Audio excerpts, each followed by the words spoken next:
Good afternoon. Welcome to our show. I'm your host, Melissa Ridgen.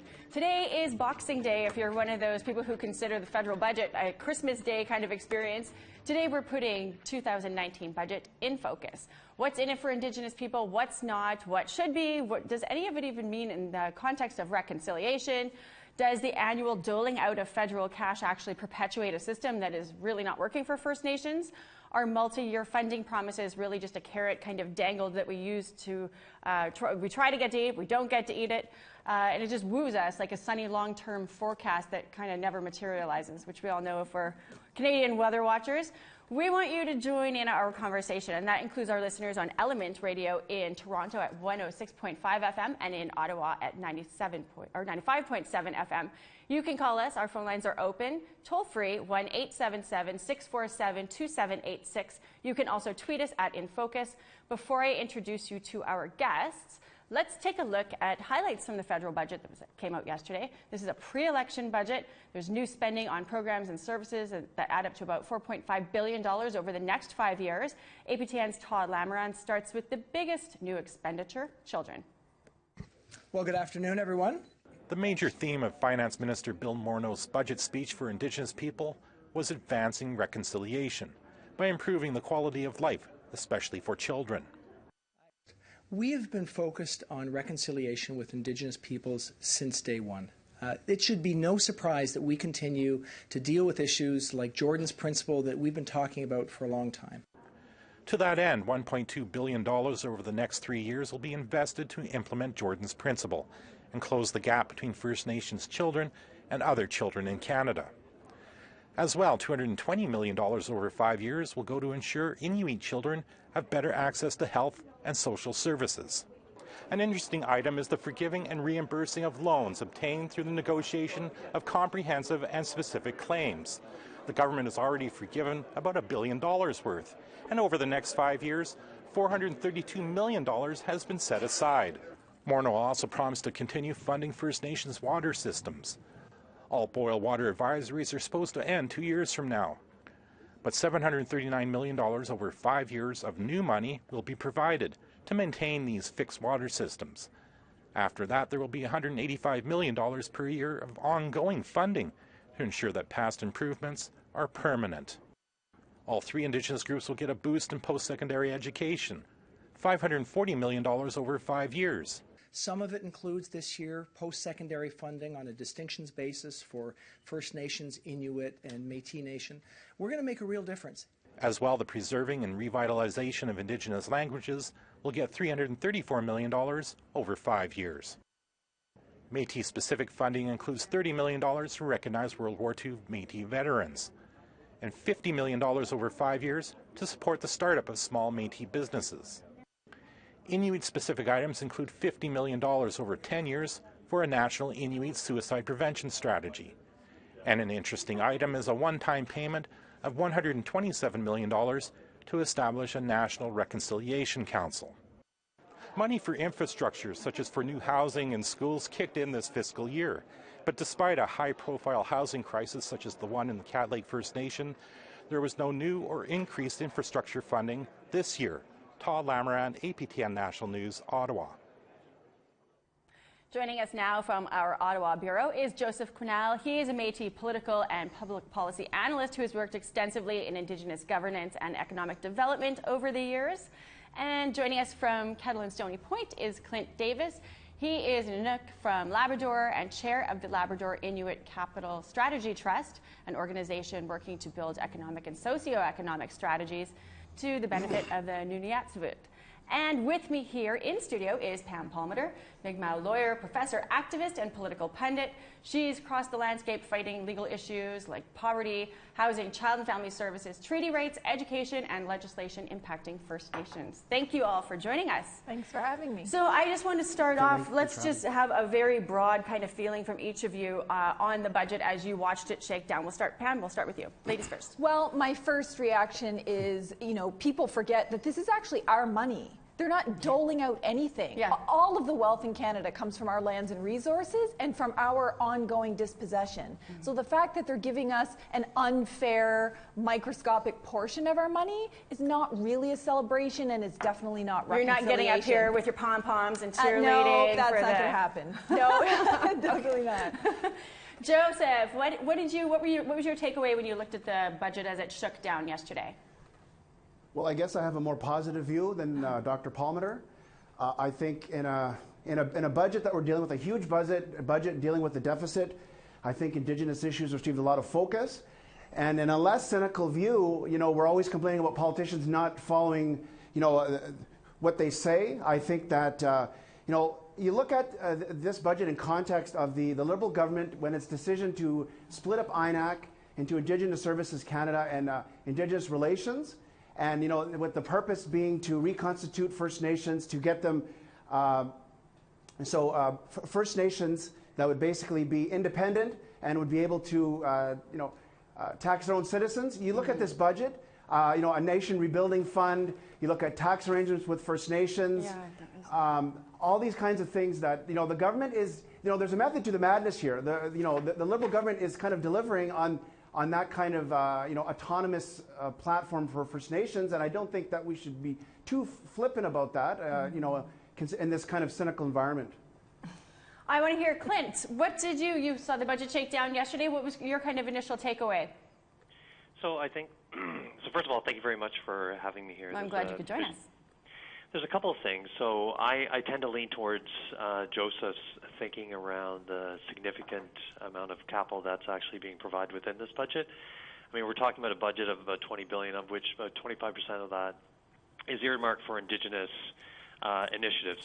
So in light of deficits that we see that's being generated by this government over the last number of years, the fact that you have that significant amount of money is nothing to use Joseph's word, to be flippant about. So I think that's quite significant. The other thing I think that was actually relatively positive coming out of this is the specific references to Inuit and Nunaat. And so rather than this sort of pan-Indigenous approach that we've seen in the past by previous governments, this government, I think, was starting to really recognize the unique challenges that face individual Indigenous nations across the country, and in particular, looking at ITK and Inuit and Nunaat and some of those challenges that exist in the north. So I know that the budget it was recognized and welcomed by ITK and also welcomed by the Assembly of First Nations as a positive step moving forward, but recognizing that the gap still is quite significant in the country. So they kind of touted this about being about the children. There was a lot of talk about that. Pam, you have strong feelings. I would like to start with you here about what the budget does and doesn't do for children, specifically Jordan's Principle and CFS. Yeah, well, so they tout about it being about the children, but in fact, this budget is lacking a gender-based analysis, an Indigenous and a human rights analysis, because you have, this $1.2 billion in funding for Jordan's Principle. However, it's flat funding, so there's no increase or accounting for population growth, and we're the fastest growing population. No account for inflation, and they're currently denying all of the children of Indigenous women who should be registered under S3 and also under the Gale case, the unstated paternity case. So we're talking about thousands of children that are being denied. And we have to remember, this is no gift. They don't get to be patted on the back for it. They've been dragged to this budget kicking and screaming by the Canadian Human Rights Tribunal and a fifth non-compliance order. So this is nothing to celebrate. And worse than that, despite the fact that former Minister Phil Potts said that First Nation kids in care was a humanitarian crisis and we pledged to end this, there is not a dollar for First Nation Child and Family Services under Bill C-92. It's not in the Act, and it's not in the budget. So who's going to pay for all of the First Nations laws and institutions and agencies and wraparound services that currently aren't funded? So it's a whole lot of talk, but not a lot of delivery. Well, and on the topic of CFS, I think part of the problem, certainly here in Manitoba, you can say, throwing money at CFS saying it's a system that we need to fund more, that has perpetuated the system and turning into an industry, right? So I kind of look and go, if you're not giving a whole bunch of new money to a system,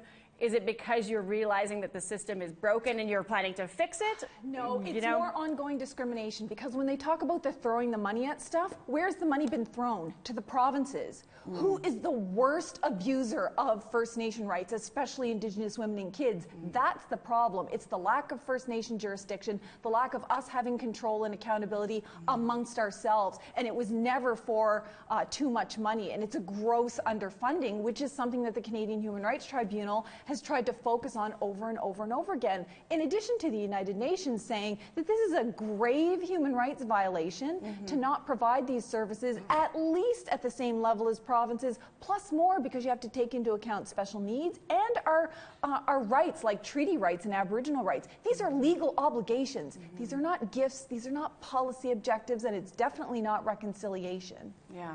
I kind of was hoping that there'd be something in there about money saying, here's how we're going to keep kids at home. Yeah. Initiatives like that. Something, and I mean, maybe, I live with my head in the clouds, I guess, but I was hoping there would be something that's like, we have this new possible solution and here's how we're going to fund it, and that didn't happen. Yeah, just like no funding for Native women's organizations, no funding for NWAC, no specific funding for off-reserve Native organizations, rape crisis shelters, no funding for housing for people on or off reserve. I mean, all the ways in which we can keep kids at home and with single moms, we've failed them with this budget. Yeah, we'll get into the housing bit too. Joseph, I'm curious to hear, what are your thoughts on, there was water initiatives that were in there, $2.1 billion spent since 2015.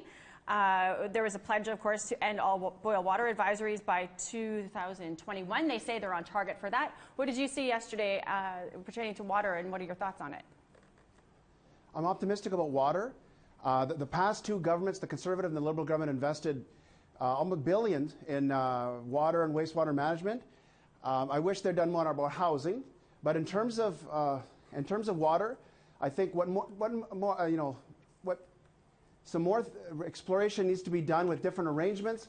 The current infrastructure gap on First Nations, you're looking at over $30 billion. I think that the government needs to explore more arrangements, kind of a mixed, social and private ownership on housing on First Nations. But in terms of boil water advisories, there's Another thing that I think we should celebrate when those things are happening. We have like a lot of long-term water boil advisories are ending, and the government is saying that it's on track to eliminate those. That's something to celebrate rather than kind of nitpick everything that they didn't do.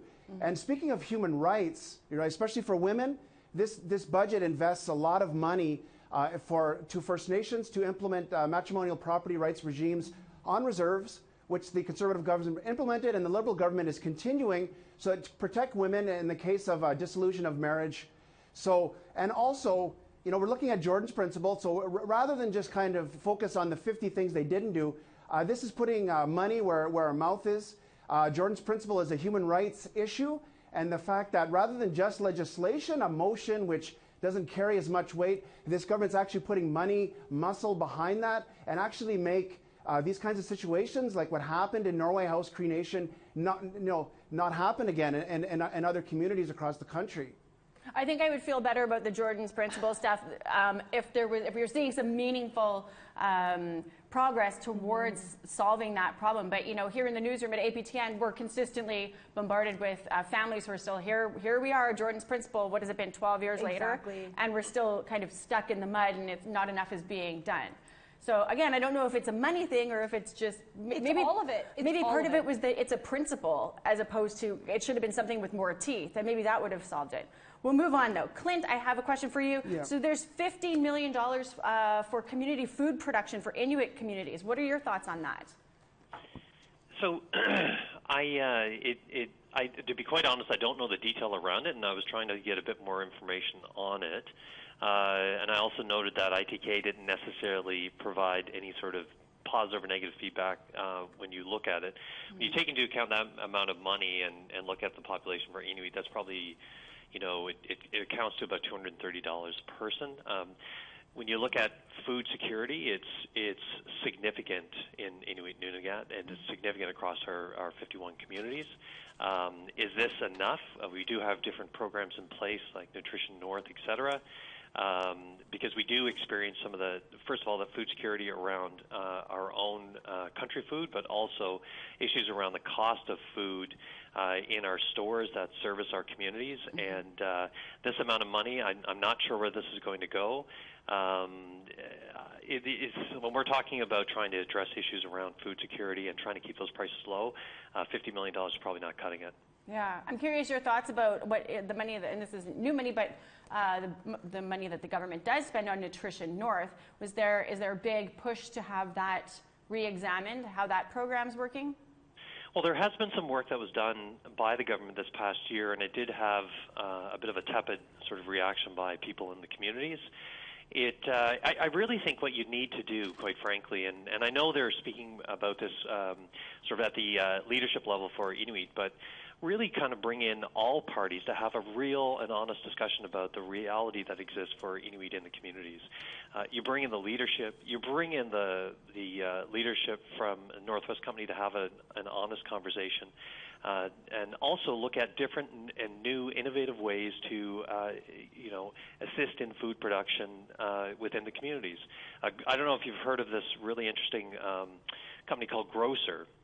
No. And what it does, it's basically taking these different trailers or sea cans and refurbishing them. And what they're doing is that they're enabling leafy greens to be grown in a variety of different environments. And in fact, they're actually existing in Alaska right now.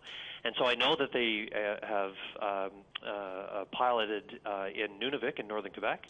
And hopefully they're going to be looking at other parts throughout the north. So, having players like that to have an open and honest discussion about what can be done to ensure that the price of food is affordable for all Inuit across Inuit Nunanat, as well as seeing what we can do to ensure that we actually have consistent, reliable country food. Well, we just did a story on APTN National News very recently, like I want to say the end of last week, about there's a program that seems to be coming together that would take hunters and pay them as professionals, like you are food providers. So we pay you to go and hunt to feed the communities. I don't know if that would fit in with this $15 million for food production or not, but... Yeah, and I'm not really sure about that either. Right now what you're seeing is a number of different, and many of you on the show probably know this, but various communities actually have community freezers. And so you have hunters that, if they have extra game, that they'll actually leave that in a community freezer, and you have to be a member of the community. And in my particular case, would be you'd have to be a Nunatsi Food beneficiary in order to have access to that freezer. But it enables, elders as well as single moms and so on to get access to country food and to really support that notion of food security. Awesome. Okay, well, we're going to have to take a quick break. We need to go to a commercial. But when we come back, we're going to keep dissecting what's in the federal budget, what's not, how it affects Indigenous people. To our listeners on Element Radio in Toronto at 106.5 FM and Ottawa at 95.7 FM, you can, of course, call in to toll-free 1-877-647-2786. Stay with us.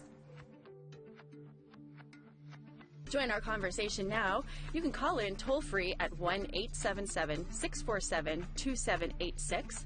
Like and watch us live on the APTN News Facebook page. Follow and tweet us at APTN InFocus. And send your thoughts in an email to infocus@aptn.ca.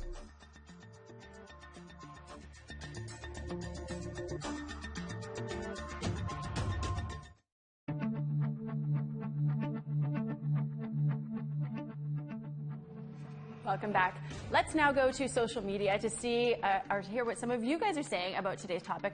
We asked, will the Liberal government put its money where its mouth is on Indigenous issues in the 2019 budget? Tina says, it's an election year. I'm sure they will be generous. But if the money never flows, as has been the case in past years, then it'll just be another bribe, which we'll never see a follow-through. Sandy says, I imagine something will happen to distract from the illegal things going on. Oh, and votes. Clean water and mold issues hopefully will be dealt with now. Joey says, LOL. People will believe him and vote this nut back in, only to be lied to again. When will people learn the government's lie and lie and lie and lie? And when they say $100 million, for example, 20% goes to studies, 20% goes to engineers, 20% to lawyers, 20% to contractors who do a half-assed job, and who gets the shaft? Us. Howard says, an election is coming up again, so of course he's going to use the same platform and make all kinds of promises once he'll never intend to keep. And Andy says they do the same thing always, put it off until after the election and pretend it's because of the election has worked this way for 150 years. It's a good point with the, and I want to bring that up too about the, there's all this money, but when you look at how it's going to be rolled out, it's like you might not even be in government by this point in time, but we're getting kind of used to that being the way. Daryl, he says, I believe we need Indigenous people to form our own government, to go into Parliament, to write and table our own legislation. I don't trust no colonial political party. If you would like to add your opinion to our topic of conversation, here's how you can do that. Join our conversation now. You can call in toll-free at 1-877-647-2786. Like and watch us live on the APTN News Facebook page. Follow and tweet us at APTN InFocus. And send your thoughts in an email to infocus@aptn.ca. Perry Bellegarde is, of course, the National Chief of the Assembly of First Nations. He joined Dennis Ward yesterday with his reaction to the Liberal government's pre-election budget. National Chief, appreciate you taking some time for us here. What are your thoughts on today's budget? Well, after a very, very quick review, Dennis, we can say that through sustained advocacy, there's sustained investments in education and in children and in water and housing, and that's really, really key. When you look at it, the budget overall is about $4.5 billion for First Nations people, spread out over 3 to 5 years. And when you think about it in the last number of fiscal years, it's over $21 billion for First Nations people. That's 4 Kelowna Accords. So no question it's moving in the right direction, but we have to maintain the momentum. You're not going to close that big gap between First Nations people and Canadians through 1 or 2 or 3 fiscal years. Long-term sustained investments. So when you look at this budget, you see over $300 million for education, post-secondary, over $300 million for languages, $1.2 billion for Jordan's Principle. You also see for the First Nations that have entered into negotiation on self-government or comp claims, spec claims, that their loans or their advances are forgiven. So that's huge. So there's really some positive movement in this. And again, $4.5 billion over 5 years, moving in the right way. We just got to maintain momentum. National Chief, were you happy with the funding that's been allotted for those 2 bills that are working their way through the House for languages and for child welfare? Well, again, C91 is on languages, C92 is on child welfare. I'm going to always say more can always be done, and that comes through the implementation regulations and the piece coming after the legislation is received for royal assent. I'm more concerned now that June is fast approaching. We need those 2 very important pieces of legislation to get royal assent. And then we're going to look at the implementation plan, and that's something we have to do together with the Crown to make sure there's adequate implementation procedures and mechanisms and the adequate financial resources to make sure that both those very important bills are implemented fully. Any disappointments, anything, National Chief, that you didn't see in the budget you were hoping for? Well, one of the things, and that's a good question, we always say housing is always a big issue in every First Nation. We always say there could be greater investments in housing and in water and in sewer and all these other things. But housing is always something that's always going to be coming to the forefront. Good, accessible, affordable housing, whether you're out on the First Nations territory or in the cities. That's a big issue always, and more can always be done on that front. But for me, again, when you look at the budget overall, $4.5 billion for First Nations people, you combine that with the last 3 or 4 fiscal years, it's over $21 billion. Again, that's 4 Kelowna Accords. It is moving in the right direction. We just got to maintain momentum. And to everybody listening, like to Canadians especially, like there's such a huge gap in quality of life. There's such a huge hill to climb that you're not going to get rid of that gap that exists in 1 or 2 or 3 fiscal years. We got to keep doing these investments in water, in housing, in education, in training, and in children. And you're going to get a better country. And so it's moving the right way. And so let's just maintain that momentum going forward. National Chief, we'll have to leave it there. Appreciate you taking some time this afternoon. Thanks for the opportunity, Dennis. We'll start with you, Joseph. You hear Perry's words. What do you take of his takeaway?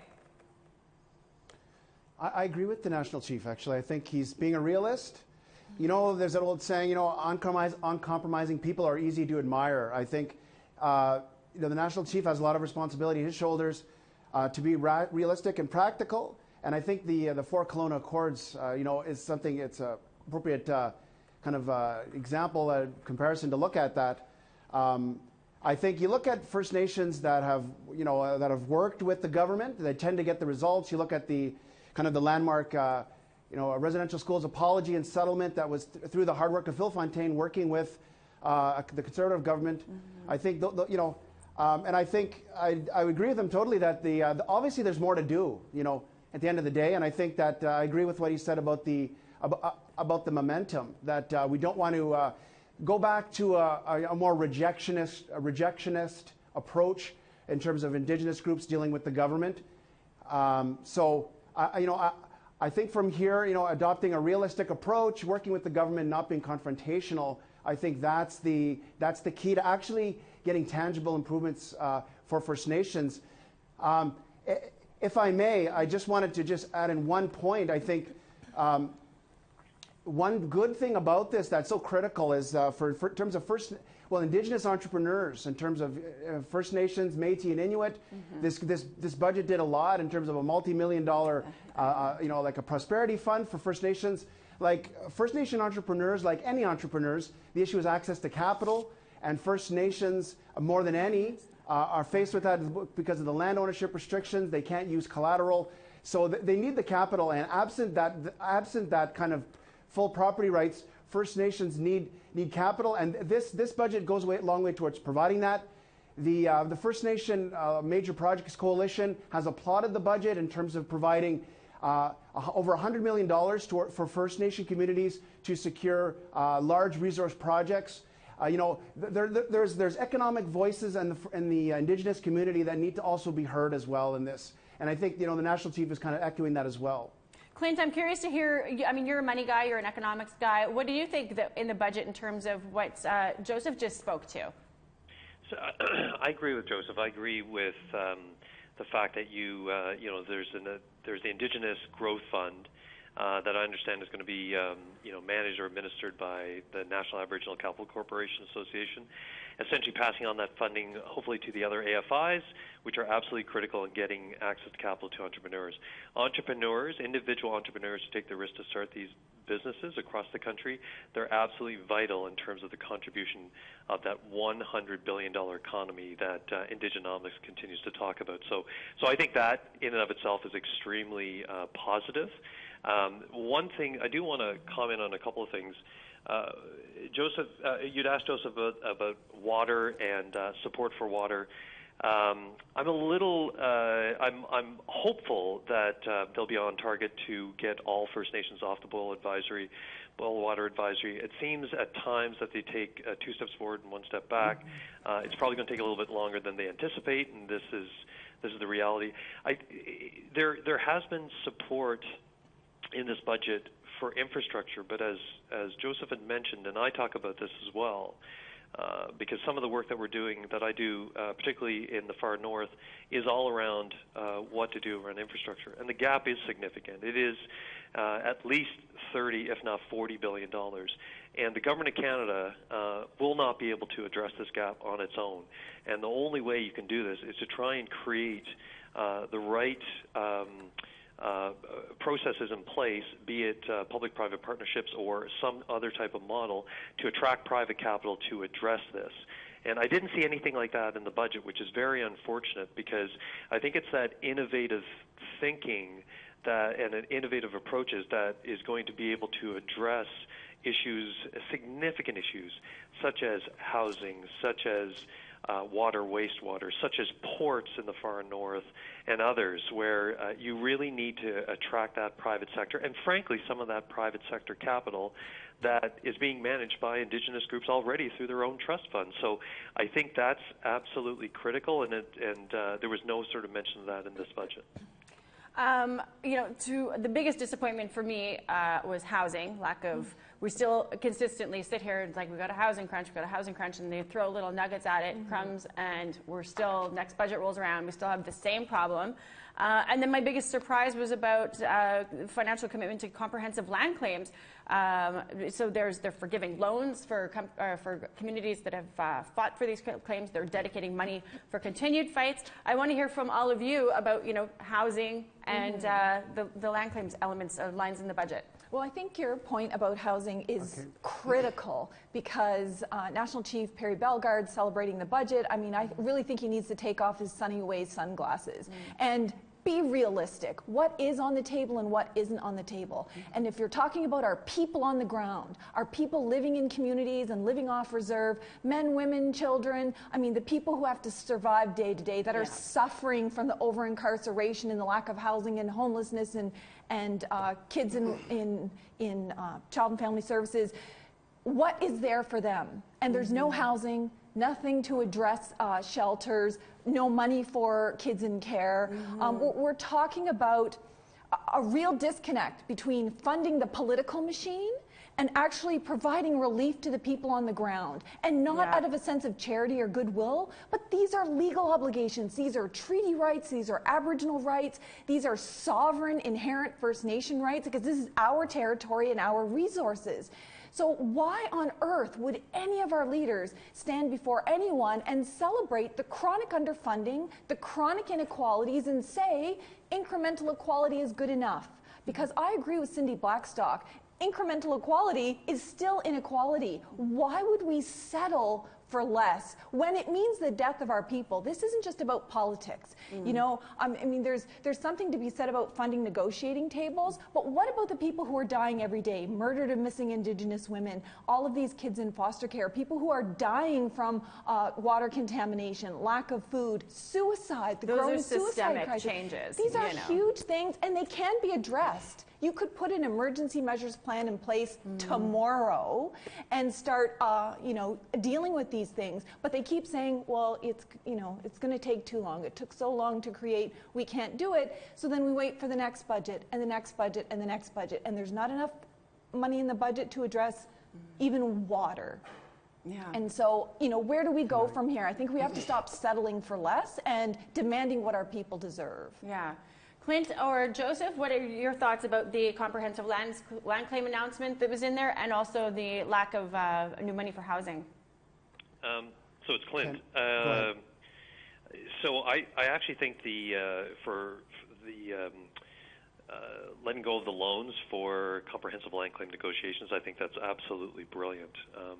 My own community, we settled our own comprehensive land claim in 2005. I know that the loans with us were quite significant, and so as this particular process starts to roll out, it's going to have a very positive impact in terms of additional access to capital for our community. And that capital itself is certainly going to be looked at and seeing what we can do to invest in improving our own respective communities, which every single one of them are isolated on diesel with a limited road and some basic infrastructure. So it's a very positive thing for us, and certainly a very positive thing across the country. Don't forget, when this policy was in place, I think what was the initial rationale was to try and hope that these loans would accelerate the process to achieve a negotiated settlement. But all of us can agree, I believe, that when we're talking about a comprehensive land claim, there is a lot of issues and other things to go through in order to achieve this comprehensive settlement. It isn't a precedent that you're going to be able to pull off a file and get moving in a couple of years. There are a lot of outstanding challenges and issues that many communities face in order to get to that resolution. And as a result, many of these communities were just crippled under the debt. So this is a very positive thing. On the housing side, Pam's right.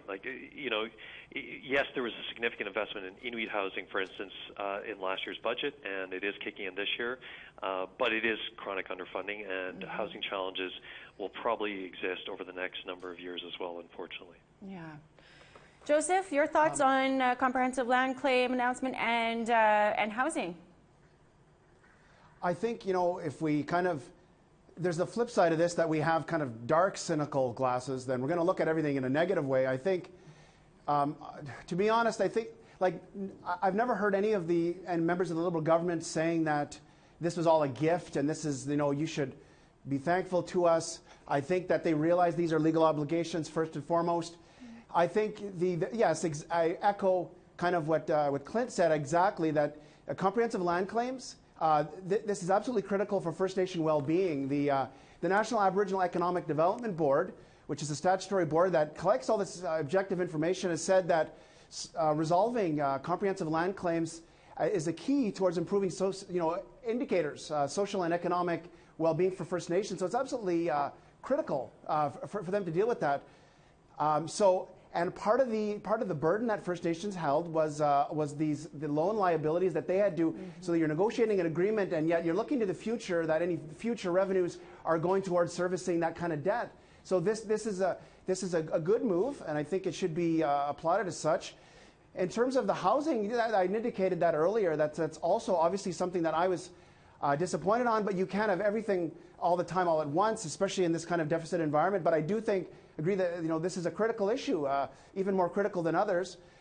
But it's part of it is we're not from the last government, we're not ready to talk about private ownership of homes yet. The First Nation Property Ownership Act was on the table, but because of, I believe, Idle No More and other factors, that bill was kind of put aside. And I think that First Nations are not, in terms of the conversation across broadly, even the AFN, they're not ready to have the conversation. And with all due respect, Dr. Palmater was one of those critics of that didn't allow that conversation to move further in terms of exploring that. So I think when more we're ready for that conversation. I'm ready for that conversation. I want that conversation. I've been waiting for that conversation. Oh, yes. It's a big. Well, that's good then. I mean, maybe we'll wait and we'll do an entire show on that conversation, because that's one that plays to me. It's not just, can I just say, Melissa, it's not just, I'm not just arguing that you have to do that. Many communities are not ready for that. I think most First Nation communities, realize that First Nations, especially the more isolated one, it's going to be a mixed model of social housing. There will be, the government will be involved, point blank. Like that's it. So I'm not saying that this has to happen, but sorry, go ahead. Okay, well, we have to take a break because my producer is yelling in my ear increasingly loud that I'm way over time. Okay, so when we come back, more reaction to the federal budget and what it might mean when Indian country goes to vote this fall. Stick around.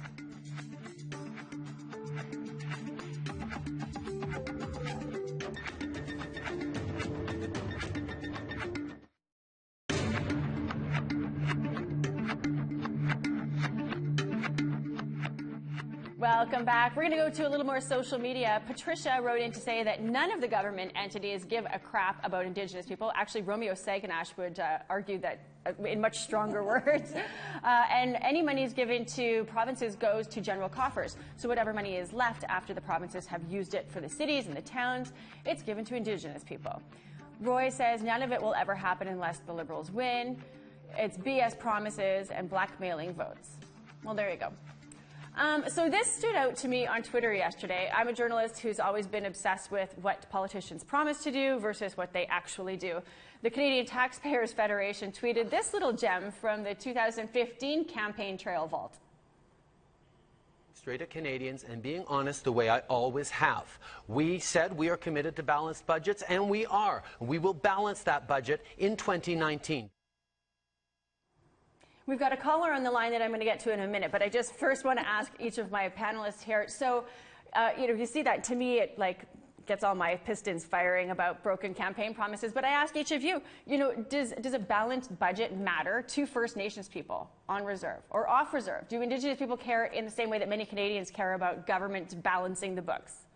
Well, I think the problem is someone else is balancing our money, and that's the biggest concern. And the fact of the matter is, any kind of balancing of budgets or economic reforms, to reduce deficits, that's always done on the backs of Indigenous peoples. We have always paid the price. 2% funding caps, no funding. We pay the price every time they try to save money for their overspending on the ridiculous things that they do, whether it's arms deals or international trade or, tulips in Ottawa. Our people literally pay the price with our lives for that. So I think when we're talking about balanced budgets, you have to say on whose back, and it's always ours, and we should be concerned about that. Joseph, I'm sure you have strong feelings on this. You're a money guy, balanced budget guy. We had talked about financial literacy. Does that kind of stitch into this for you? Like, do you think that Indigenous people give a crap about about balanced budgets? Well chosen words. I think ultimately, yeah. I think First Nations realized, like, back in the 90s, people started realizing that if you're not balancing your books, ultimately, the money that could go to crucial services that would go to First Nations are going to service the debt. That money, whatever on the dollar, those money that's less services. Mm-hmm. I think just about financial literacy, that's one thing that I was a little bit disappointed that I think, and a lot of First Nation groups, the Aboriginal Financial Officers Association and other organizations have called for more financial literacy in First Nations. What they're saying is it's a capacity issue. The education standards, the First Nations with the graduation rate, that you have First Nations getting this influx of money over the last few decades in terms of own source revenues, land claim settlements, all kinds of streams. Cannabis streams, right? The revenue streams now, and you have First Nations that aren't up to that in terms of that kind of literacy, numeracy. That would definitely, that kind of stuff would help. And oftentimes, what I've noticed for sure is the governance issue, because of a lot of the issues with financial, kind of, what do you call it, impropriety or things that go wrong. A lot of it, you can look at it's a capacity issue. Sometimes it gets misread as corruption, when if you look deeper, it's an issue like that. And so all the major First Nation organizations are calling for financial literacy at the band level and all. I mean, yeah. Clint, you're a money guy too. When you see unbalanced budgets, do you get hives like me? Oh, absolutely, absolutely. Yeah. And in fact, I would think that, yes, positive reaction on the part of some of the Indigenous political leaders in terms of funds going out to various initiatives and critical infrastructure. But I would like to see some of them say, but hey, where's the plan to balance the budget? And the reason why I'm saying that is because I'm the chair of my community's economic development corporation. Every year, when we're actually planning our own sort of business plan or operational plans for the upcoming season, we obviously look at macroeconomic conditions that exist for our region, for our province, and across the country.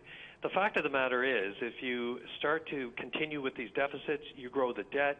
Before you know it, Canada becomes a place that is less attractive from investment purposes, which would have an adverse effect on the economy, which in turn has a profound impact on communities. I can't believe I've heard a couple of years ago when someone told me that they do work in Indigenous business and they're very excited because we're not immune to economic slowdown. I said, well, you out of your mind? Of course you are. I mean, more and more communities are now generating their critical revenue to support their initiatives and programs through own source revenue. Mm-hmm. If our economy is adversely impacted, so are they, and that directly impacts people in their own respective communities. So for sure we should be looking at that in terms of trying to achieve some balanced budgets. I love that as a good reminder to people who might think that's a little bit dry and don't like to pay attention to those things. They are important. We're going to go now to, we've got Bobby on the line. Bobby is from La Loche. La Loche. Bobby, welcome. What do you have a question or a comment? What about for non-status Dene? Uh-huh. La Loche. Non-status Dene, you're wondering what is in the budget for non-status Dene in La Loche? Okay, I have, because we have some non-status Dene. Mm. And then there's...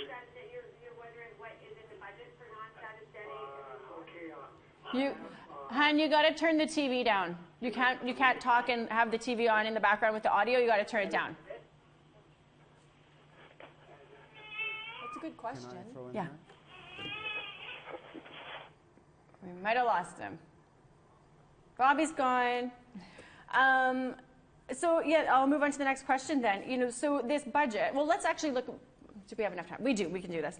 If you look at the last budget.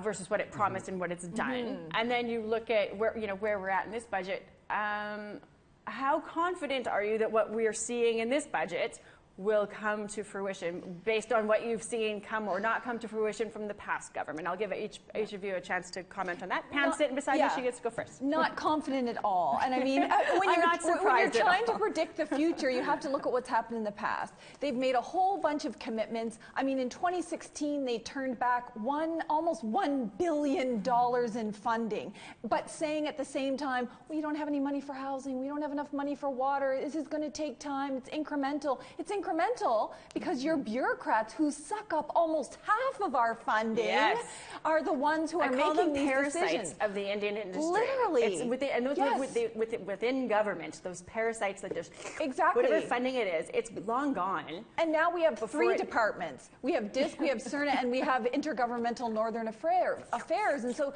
they're sucking up all of this money. But, you know, where do we go from here if that's the case? And there's not a whole lot places to go when they're giving more money to Justice Canada, more money to the RCMP, more money to CSIS, more and more money to government departments and government agencies to manage and control First Nations, instead of just, you know, get rid of all of them. Give us our money, which is our money, and we'll manage ourselves, and we will literally have twice the money overnight. Well, you'd like to hope if there's good, solid financial literacy and planning.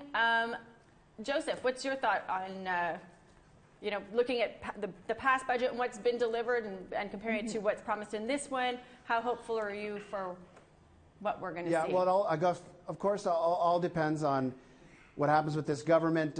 You know, the elephant in the room, obviously, is that, you know, people saying this government, this could be the last budget if the kind of the SNC-Lavalin affair / scandal overwhelms this government. We have a new government, and then we're all back to square one. But just a quick remark in terms of the other caller, I just wanted to say that was another thing I was thinking about was urban First Nations and non-status. We're kind of a neglected item in this budget, so that needs to be said. Also, you know, in terms of oftentimes what happens with these budgets, the federal budget, is they have multi-year commitments. So you have, you know, and they'll announce it in advance. I was looking at the 2018 budget last night, and in terms of funding for water and wastewater infrastructure, in terms of financing for for First Nations to enter the First Nation Land Management Act and other regimes like that, the money has been consistent. They've just been basically adding more or whatever.